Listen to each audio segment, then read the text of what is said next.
In the Bedroom is a rather good film, I think. This was Todd Field's debut. He would follow it up with 2006's Little Children. Then it wasn't until 2022 when he returned with a third feature, Tar. Tar I was extremely fond of. I thought it was highly impressive, and I had seen his former two features, although Tar made much more of an impression on me. I didn't think often of Todd Field after having seen those two features. I rented them some years after they had been released, although when I did, I would wonder whether he would ever release a third feature, and sure enough, he did, and it extremely elevated my opinion of him as a filmmaker, not that I had little an opinion of him before, as such. I consider his first two features good, although they are such composed dramas. They aren't lived in near-realism, docu-realist, nothing like that. They are modern stylized theatrical dramas, obviously employing the film medium uniquely in employing location and editing schemas.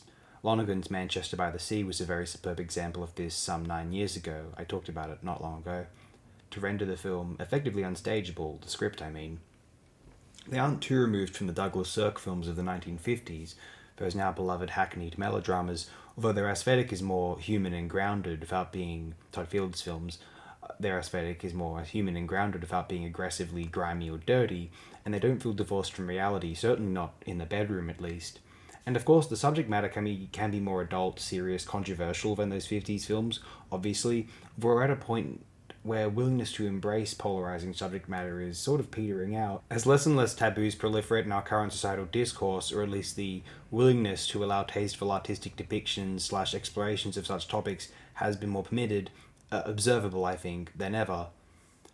But as it stands on its own, it is an engaging story, tremendously performed. Although as a serious drama about human issues, I can only appreciate it so much, which is to say, it is so consciously attempting to be this that I feel separated from the film as a seamless witness of human interaction.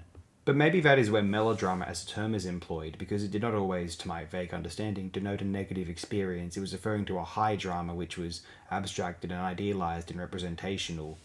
As an example of this, In the Bedroom is fine, and certainly more admirable than most 20th century English language equivalents, certainly where Hollywood is concerned. So naturally, In the Bedroom was, I believe, mostly independent, although highly financed and distributed by Miramax, to put in a place of more potential than the assembly line melodramas of the post-war Hollywood landscape, which it effectively realizes.